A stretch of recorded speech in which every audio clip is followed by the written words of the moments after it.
Welcome to the Engineer Your Success podcast. My name is Dr. James Bryant, your host for today's show. Thank you so much for tuning in. Today's episode is going to be a solo episode, so it's just going to be a conversation between the two of us. If this is your first time or you're a more recent listener, you may not have listened to the over 26 or so solo episodes that I recorded very early on as we've been developing the podcast. But I am here again, and it's going to be just the two of us, but a little bit more about me.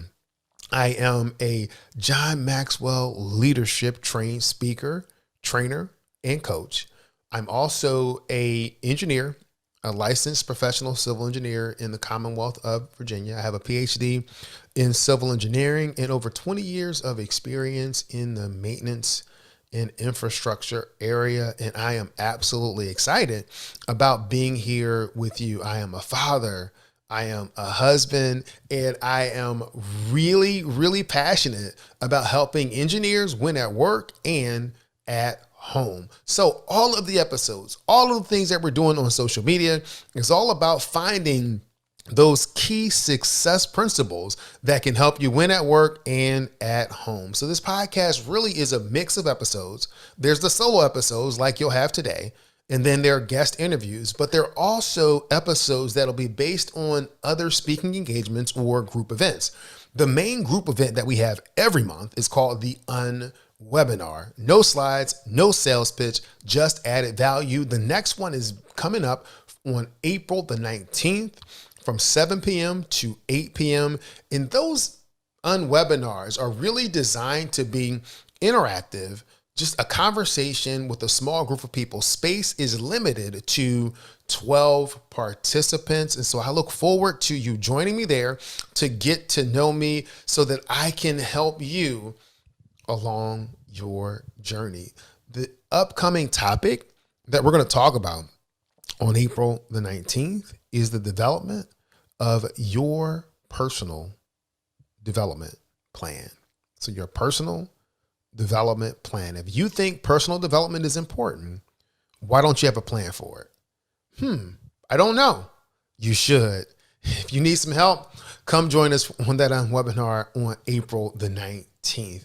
This has been an absolutely stellar time for this podcast. We've had tons of new listeners, tons of new reviews. We've been able to hit and exceed all of the goals that we set forward in the first quarter of this year. And I would not be able to do that if it were not for you. I do want to connect with you. So you can use the link that's in the show notes to be able to schedule a time on my calendar or to follow me and connect with me on social media.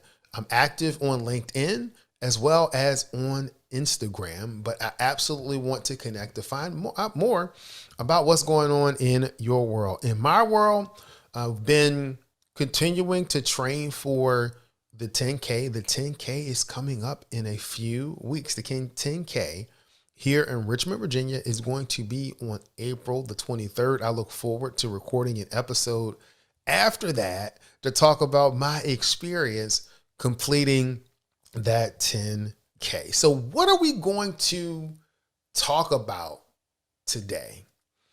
Before we get to that topic, I want to also thank all of the people that were interviewed in the first quarter of this podcast.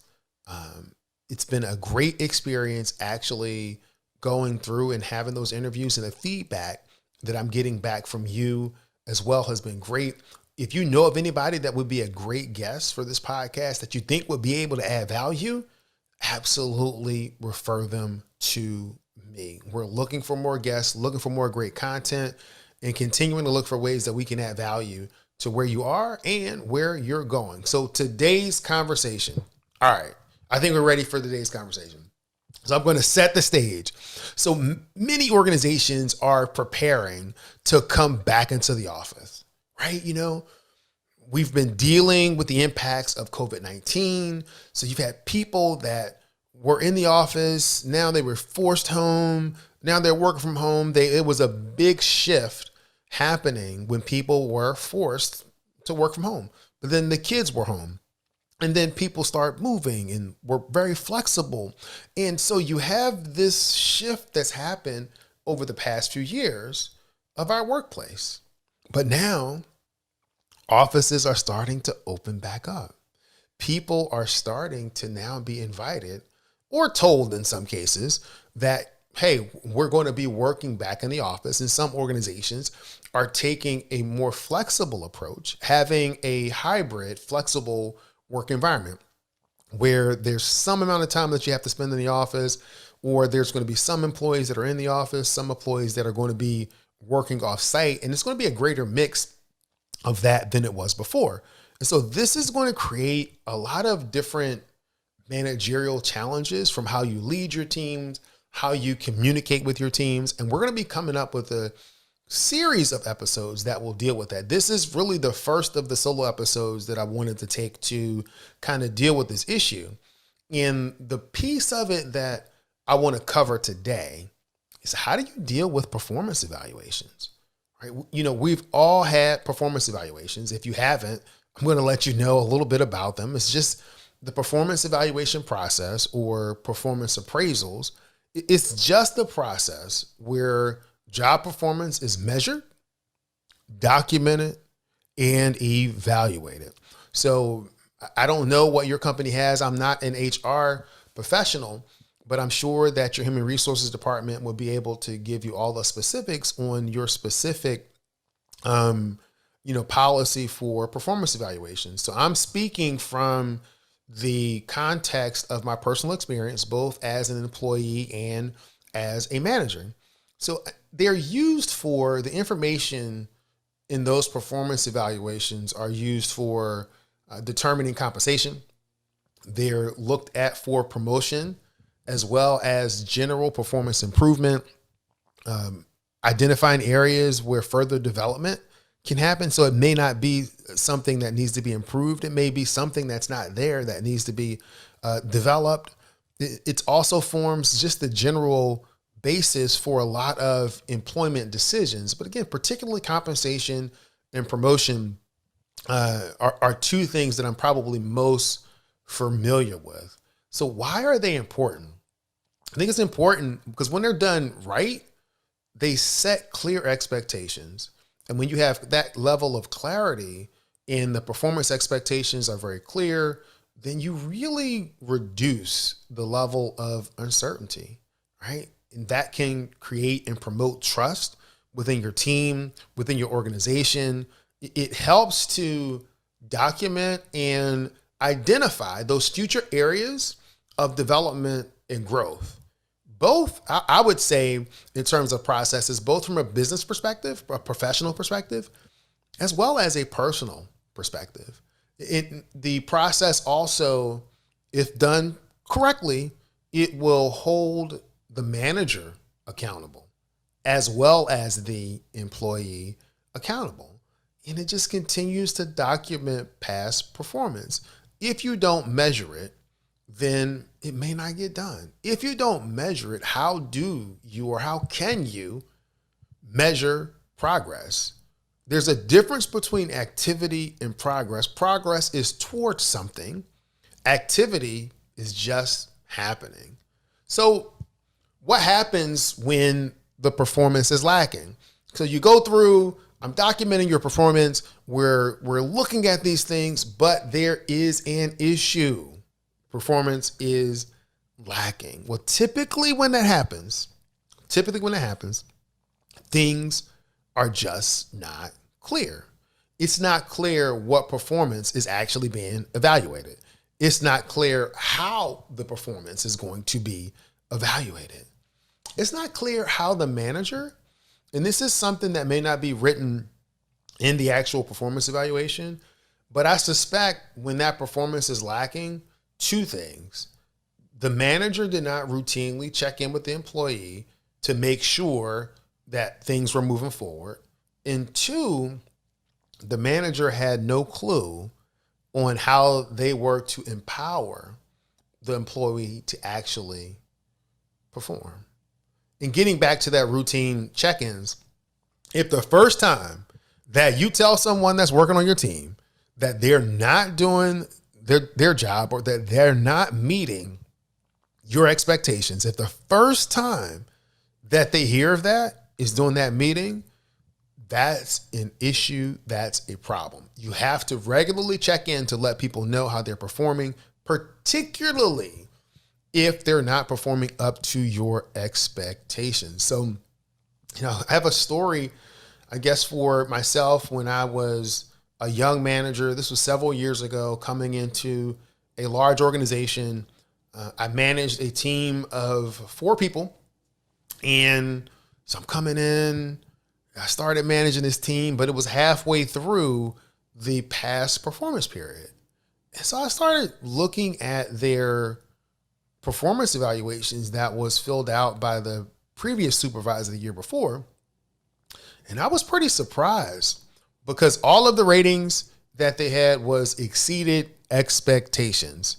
It was surprising to me because none of them were actually performing well. And absolutely none of them were performing to my level of expectations. And I was told, actually, this probably had something to do with my perception as well. I was told when I took the position that your team isn't performing well. They're going to need to improve. So I probably had that in my mind. So also, this was the first time that I was a manager of professional staff. And so I do want you to keep that in mind. So I was not a seasoned leader. I was not a seasoned manager at that time. So the time comes for the performance evaluation process, and they do their self-assessment. Their self-assessments are, everything is great. I'm the best performing employee in the organization. Boom, wonderful. And I look at the assessments and I'm assessing them honestly based on my perception, but also based on my expectations. And so no one received a rating of exceeds expectations. So you can imagine that if years and years have gone by where an employee has gotten a certain rating, that they're really shocked when something else is there. And so it was like, what happened? I had exceeded expectations before you got here. James, you must be the problem. Well, you know what? After a few meetings with HR and the team, one thing did absolutely become clear to me. And I think this thing was key, particularly when I started thinking about why did the team receive very high ratings in the past. And that was that the previous supervisor had different expectations compared to my expectations. I expected more. In and of itself, that's not an issue, right? It's not an issue for me to expect more. The issue is that I was not clear in my expectations of my team members. And here's the kicker. The expectations that were set up for that performance review period were set before I arrived. So always be conscious when you're coming into that situation and make sure that your expectations are clear, not only to the employees, your team members, but also to yourself. So once I had a better understanding of what the issue was, I was able to approach it from a different perspective. And so, yeah, their evaluations were changed. It still was not exceeding expectations, but it was much better than the original rating that I had. But I also added a note within their performance review. And that note was that the change in rating may be due solely to differing expectations from having a new supervisor. And so in my view, what I was trying to accomplish by that note was to say, look, it put me on the hook, right? It put me on the hook. Why do you say that, James? Because I was very clear that maybe my expectations were different than what was there before. So that puts me on the hook to clearly lay out what my expectations are.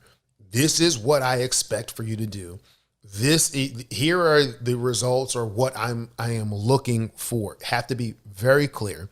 But it also put my team on notice that I was very serious about measuring performance. Maybe the previous supervisor wasn't serious about measuring performance.